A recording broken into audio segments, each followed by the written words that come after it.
What's on, ladies and gentlemen? My name's Ross, I like games, and today we are back with round 2 from the Bologna Vault Tour over in Italy. Huge shout out to ilVizzo, links in the description, lovely chap, for letting me use the footage to add some commentary over. And like I've said, over the next few days, week or two, however long it takes, we will be doing every single round because I love commentating some Keyforge. Though it is a bit difficult, so do be patient. On the left, we've got Adrian Robinson, true to Fore di Occhioroso, played by Eduardo, a Mars logo Shadows deck. And on the right, we've got Bruce with the Evanescent Trapper of Valenwood, which you can't see it on the screen at the moment, but we've got a Brobnar Sanctum Shadows deck. So we are off and rolling here. And we've got a couple of cards being played by Eduardo here, really largely just for the Amber bonus, and then finishes off with a Mac the Knife. Really nice card because it is effectively in all of your houses, so it can be used every single turn. Now, Bruce does come down here. He's got a Brobnar turn. He's getting a couple of bigger creatures out. Also gets himself an Anger down. Anger's lovely, ready in fight with a neighbouring creature, uses that to get some damage on Mac the Knife right at the beginning. So that's kind of cool. And it looks like he's got a card we don't see very often there, a Hail the Merchant. Each time you play an artifact, you gain an Amber. Hasn't done it yet, but you never know, ladies and gentlemen. Incidentally, it looks like there's a Fire Spitter there. Before the fight, you deal 1 damage to each enemy creature. Cool. Oh, and there is a Bumpsy. When you play it, your opponent loses an Amber. So over to Eduardo then. He's going for a bit of the old Mars turn here. And I believe there was a soft landing played, so he did actually have his creature coming into play, ready to go. And he's got a YXELO Bolter. When you fight or reap, do 2 damage to a creature. If it's destroyed, you purge it. Doesn't get to purge, but does get rid of that Hail the Merchant. Doesn't want to run into Bruce playing a whole bunch of artifacts, gaining himself a whole bunch of Amber. And he's got a Biomatrix backup on Mac the Knife there. And means it's going to be easier to reuse it. So we do see a Sanctum turn coming down here. We see, I believe that's a Raiding Knight coming down, capturing an Amber. Plays down a Sigil of Brotherhood. And is that a Whispering Reliquary? I believe it is. So Eduardo actually took out the Merchant right at the right time. Bruce would have gained 2 Amber that turn from playing artifacts, were it not for Eduardo having already taken out the Merchant. So good play there by Eduardo, stopping him in his tracks, going, look, I know what you're doing, mate, and I got respect for it. But I'm just not letting you have the artifacts. Well, you can have the artifacts, but you can't have the Amber for playing them. Don't blame him, ladies and gentlemen. I do not blame him at all. So we've got a bit of a cagey start here. Both players got 2 or 3 Amber. Both players got 2 or 3 creatures. Or we see an Urchin coming down here to steal an Amber. And it does look like Eduardo has had nominally the better start. And it looks like he's got a Relentless Whispers he's getting ready to play. You get to deal 2 damage to a creature, steal an Amber if it destroys it. I was going to say, Urchin probably the logical choice there, because Bruce's creatures are a bit bulky. He's not going to get rid of them. Whereas getting rid of his own Urchin, I mean, Urchin's done really what it needed to do, and it's not gaining an Amber, it's stealing it. Now, we do see Mac the Knife reaping there, which is quite nice. And it puts Eduardo onto check. I want to say 7 Amber. He's using those tokens, which I'm cool with whatever tokens you want to use. But please be aware that on stream, as cool as those little bits of plastic are, it can be quite awkward trying to figure out how many Amber you've actually got. The clearer tokens, the better for stream, ladies and gentlemen. The clearer tokens, the better. Alrighty then. So it looks like we're back over to Bruce, and that was a really good turn for Eduardo. He managed to put himself on check while getting rid of all of Bruce's Amber. That's really cool. So Fire Spitter then, before the fight, deals 1 damage to each creature. Looks like he attacked and then took out the Bolter there. Can't blame him, that was getting kind of annoying. And it looks like something there. Looks like a punch. Just taking out Mac the knife as well. Gives you an amber, deals 3 damage to a creature. Now, anger lets you ready and fight with a friendly creature, but remember, if you do as much as you can. So if there is nothing to fight, you ready it, you go to fight, oh, there's nothing to fight, the card is resolved, but you've still got a ready creature, so you can choose to reap with it. I would argue that you probably should. So, Eduardo here is forging his first key. Still love that those keys are popping up on the screen. I love the technical side. What they did at the Italian Vault Tour with the border here is wonderful. So we're in a weird situation where Eduardo's forged his first key, but he has no board whatsoever. Having said that, he's just played a library access. So he gets to play a card, gets him an amber bonus, and he draws another card. And then he's going to play another card. And he's going to get himself an amber bonus and draw another card. Was that Scrambler's Storm coming in there? I believe it might have been. Stops his opponent playing actions the next turn. Plays down a mother and draws another card. Now that's a phase shift. Lets him play a card from one of his other houses, which is going to allow him to draw a card and then play a card from another house and then draw another card.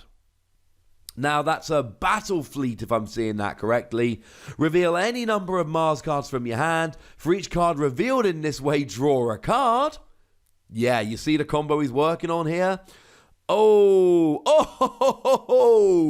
So he's actually got 5 Mars cards in hand, which means he's going to sit there and draw 5 extra cards. And then, of course, for each of those that are logos cards, he's going to be able to play them and then draw an extra card. So, yeah, this is how you really make the most of library access. Having the battle fleet there to combo with it is absolutely wonderful. Oh, that was a good turn to play it. So there's a second phase shift coming in here. There are 2 in his deck, so that's it now. So now he's able to play another non-logos card. And remember, when you play it, you get to draw a card. Then you play a non-logos card and draw a card. So there's a Ganymede Archivist coming in. When you reap, you get to archive a card. And here's the other thing. It's not just that he's having a nuts logos turn now. It's that he's going to end his turn with a huge hand full of cards from his other 2 houses. So he's having a nuts logos turn now. And then next turn, he's going to be able to go and have a nuts turn with one of his other houses. You know, we know he had 5 Mars cards in hand when he played the Battle Fleet, which means potentially he's going to have 7 or 8. We don't know. He's not finished his turn yet. But he can end up with 7 or 8 Mars cards in his hand, which is going to give him a ridiculous turn next turn. So there goes Shadow South. Now remember, he has played a couple of phase shift, so he does get to play some non-logos cards. Although he did play Battle Fleet with a first phase shift. Really well done turn here. So that looks like it's the end of his turn. But he's got a beastly hand. How many artifacts does Bruce have in his deck? Remember, he has Hail the Merchant in his deck. Eduardo really did a good thing taking it out. He's just gone and played himself 3 Shadows artifacts in a row. And Eduardo at this point's going, it's so good I took out Hail the Merchant. So we've got a long fused Mind. You get to sacrifice it whenever you like and deal 3 damage to a non-flank creature. And 2 Special Delivery that you get to sacrifice whenever you like and deal 3 damage to a flank creature. Though if it destroys it, purge it. So Bruce there's got more artifacts. And I've commentated a lot of Keyforge at this stage, as you all should know. Sorry, that sounds really vain, doesn't it? Hopefully you all know. If not, most of it's on this channel, so go check it out. I'd be delighted if you did. You don't usually see 6 artifacts. Having this many artifacts I think the average is 2 or 3 per deck. Having this many artifacts in a deck with Hail the Merchant, you can understand why Bruce took this to a Vault Tour. So we do see Eduardo playing too much to protect. Steals all but 6 of his opponent's amber. Not that much to steal, unfortunately. Although better now than, better than bait and switch now we've had the errata. Okay, so we see Mac the Knife coming back here, which is nice. Mac the Knife's a nice little card. So he's gone all the way through his deck. Probably not terribly surprising. Or did he use something to recover? I don't believe that he did. And is that a customs office? It's a little bit late, but that might be a customs office there. Actually, it's not late. It's right on time. Customs office says your opponent must pay you 1 in order to play an artifact.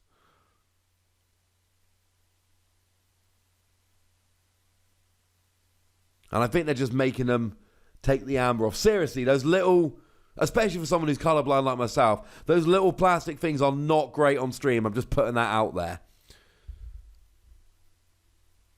No, I'm not loving them, ladies and gentlemen. I want to say Bruce has got 6 and Eduardo's got 6. I think they're both on check at this stage. But Customs Office says your opponent must pay you 1 amber in order to use an artifact against a man who's got 6 artifacts on the board. Ha! And that really does put Bruce in an awkward situation. They're referred to as kind of taxation cards in a bunch of card games. Look, you can do whatever you like, mate, but it's going to cost you.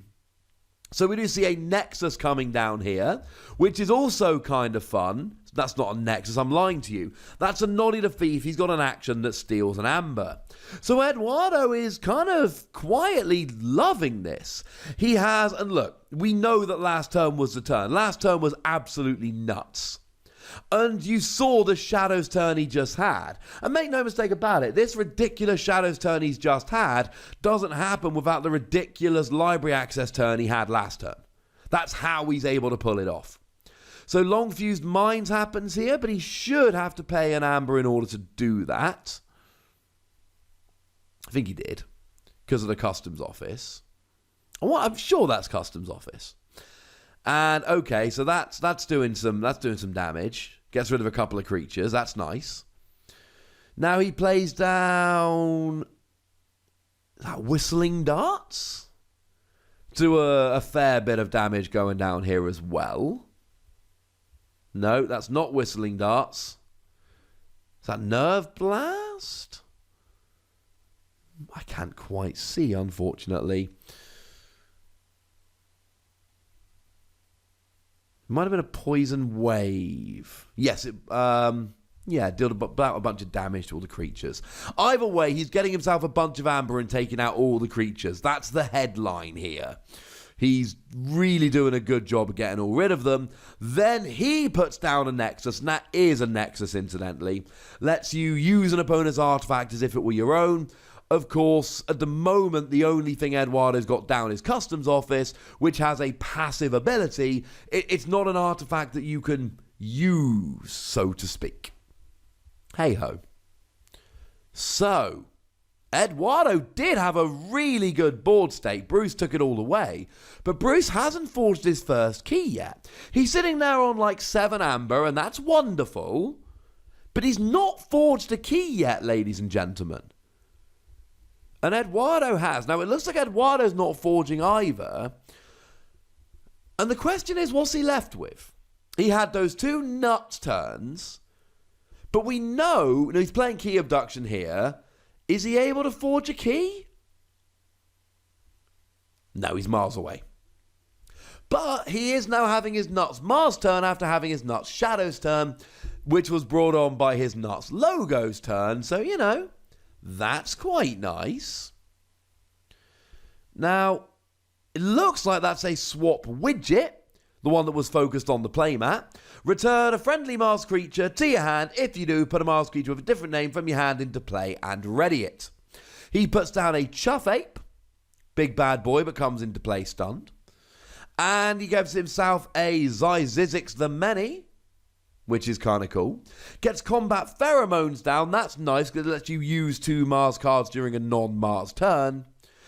Okay, not the greatest card we've ever seen, but not too bad. We can live with that. Now, Bruce has just forged his second key, so he was on check. I told you that those tokens were not ideal. So actually, as it stands at the moment, he's not doing bad. Bruce seems to be in the lead with this one. Now, he is able to play a Burn the Stockpile here. If your opponent has 7 or more amber, they lose 4, so that's kind of cool. Takes Eduardo off of check, and this could be what he needs at this stage. This could be what's putting Bruce into the lead. Well, not the lead, into the win.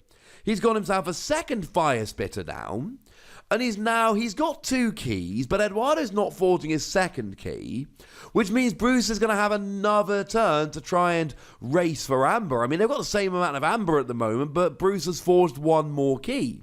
So Eduardo here really needs to start taking advantage of his shadow suite and start stealing amber.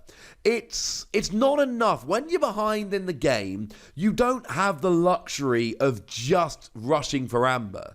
When you're behind in the game, you've got to also stop your opponent forging. It's got to be good for you and bad for them. It can't just be bad for them. And what's he got here? Now, he did play out pretty much his entire hand last turn and go and get himself a new hand, and that's lovely. But what's he got that he can do with it is the question. What's he got that's going to put himself in a position to win the game rather than just have a nice turn? Okay, so he's back to logos. He chucks down a Ganymede Archivist. It's not going to help him this turn, but it'll help him in future turns. Remember, all creatures come into play exhausted, tapped, dulled. Different games call it different things. He gets himself a Titan Mechanic now, and a Dexter. Now, Titan Mechanic does reduce the cost of keys forged by both players by 1 if they're on a flank. So that's potentially risky here, because now Bruce is only paying 5 to forge a key. Now, if Bruce had something like a key charge in his deck, that would be super risky. Probably not. Okay, so he is getting rid of his customs office there, which is quite nice. Looks like he's using Sigil of Brotherhood here. I think that's using Sigil of Brotherhood. Sacrifice it. For the remainder of the turn, you may use friendly Sanctum creatures, even though it's not a Sanctum turn. Although I believe it is... Is that a Sanctum turn? Yeah, I think we are on a Sanctum turn as it happens. Okay, I'm cool with that.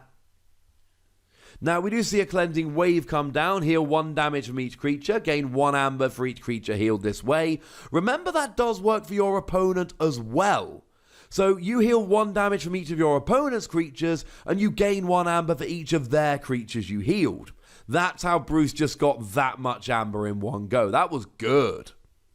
He's now actually up to 7 amber, and he's now popped an Armageddon Cloak onto his Fire Spitter. It gains Hazardous 2, and if it's destroyed, you fully heal it, and destroy Armageddon Cloak instead. Oh, Bruce is in a great position here. Although Sigil of Brotherhood is a sacrifice.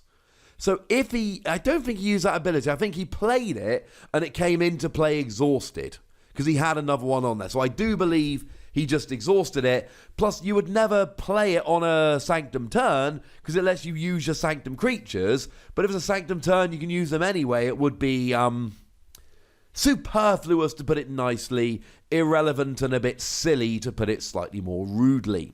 So now comes a Wild Wormhole. You gain an amber. You play the top card of your deck. Incidentally, as a side note, even though Age of Ascension is out, we are still looking at two Call of the Archons decks here. So far, we've had 4 decks on stream, all Call of the Archons. So Dector comes down, captures an amber, and means that Titan Mechanic is no longer on a flank, which means that Bruce has to pay 6 in order to forge a key. Then Dimension Door comes down here. For the remainder of the turn, each amber you would gain from reaping is stolen from your opponent instead. So Ganymede Archivist reaps, and then Bruce loses an amber. So this is good from Eduardo here. He's taken Bruce's crazy good turn, which was largely fueled by a Cleansing Wave, and he's gone, well, now I can get rid of all of that. And you're not forging next turn. Now, it's a good job Titan Mechanic's no longer on a flank.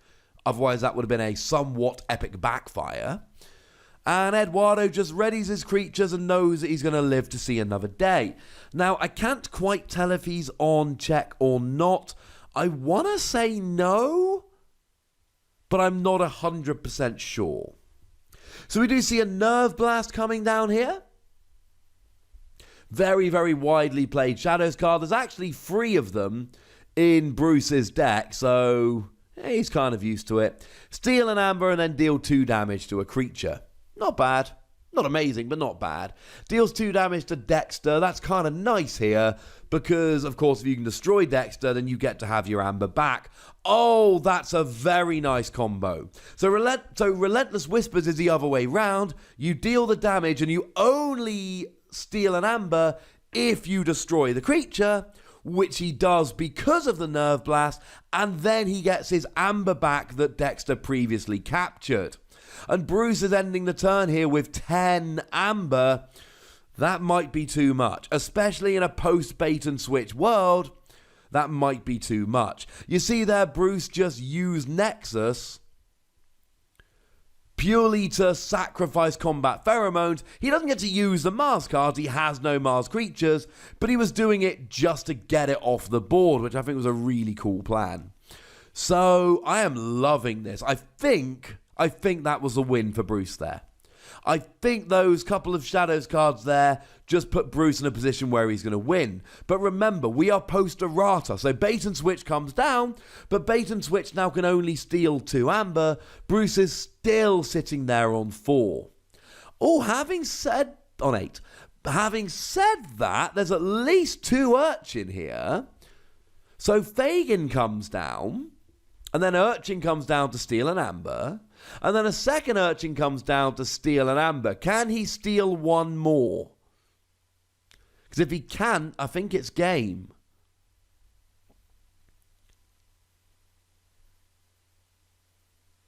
I think that's game, ladies and gentlemen. Yeah, Bruce is going to forge. Oh no! What am I doing? Why am I being so dumb? I genuinely thought Bruce had forged his second key and was on to his third. Sorry, that was really silly. I did not see that properly. My apology. Bruce is still very much in the lead, incidentally, but that did not win him the game. Let's be clear. Bruce has just forged his second key. He's ahead in the game. Sorry about that. That was really dumb.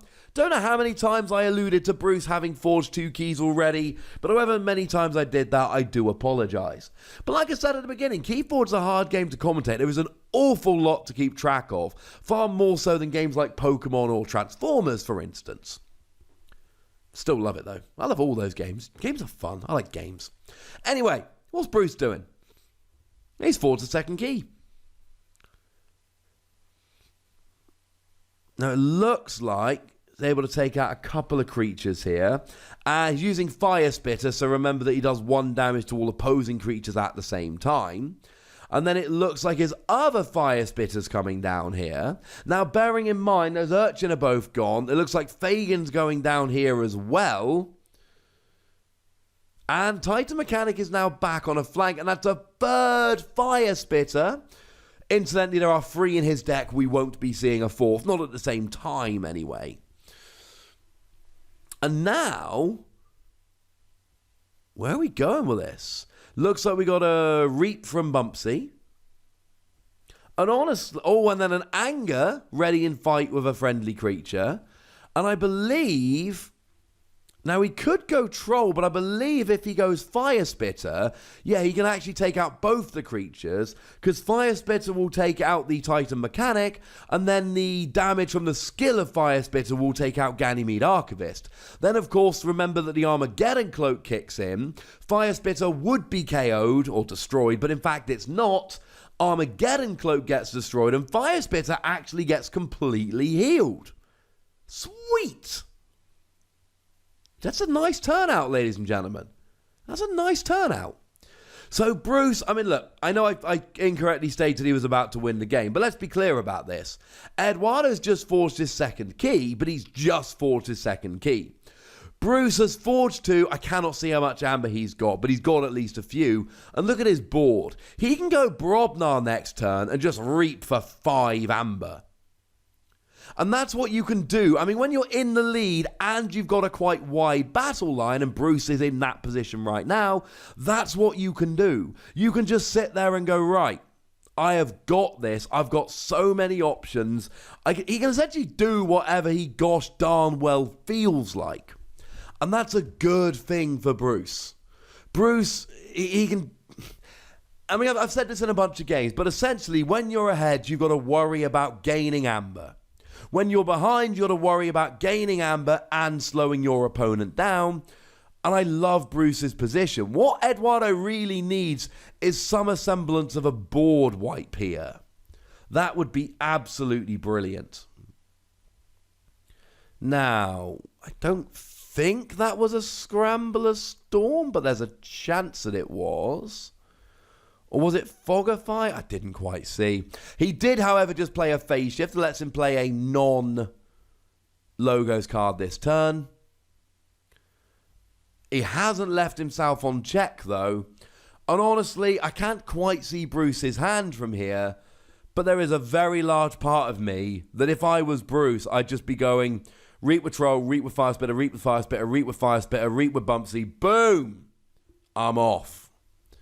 And just race for amber. Now, obviously that depends a bit on his hand, etc. If he's got 2 or 3 Brobnar cards in hand that can gain him even more amber, then that's a really good play. If it's only going to just put him onto check and he believes his opponent's got something else he can do to stop him, maybe it's not. But no, Bruce is doing exactly what we suggested. He's just going reap, reap, reap, reap, reap.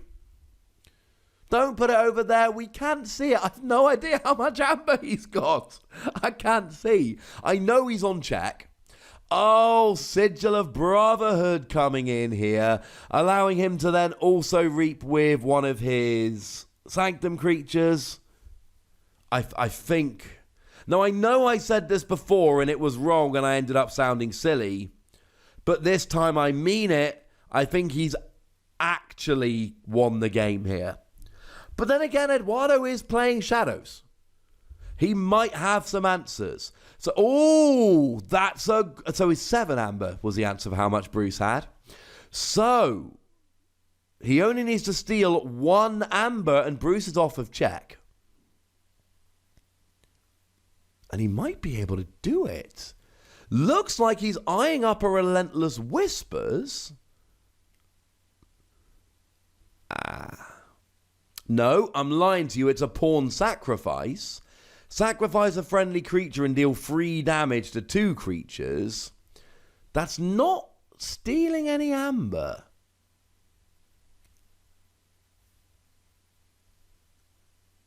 And he's not even removed any Brobnar creatures. Okay, there's the Relentless Whispers. Now he's done enough. So I lied again. I keep trying to call the game for Bruce. I keep trying to tell you Bruce has won the game. And Eduardo's like, Wossy, chill out, boy. He ain't won yet. And remember, Eduardo has forged his 2nd key, so we could be seeing quite a crazy comeback from Eduardo here. He had that point earlier in the game where he went nuts with library access, and then had a Nuts Shadows turn and a Nuts Mars turn.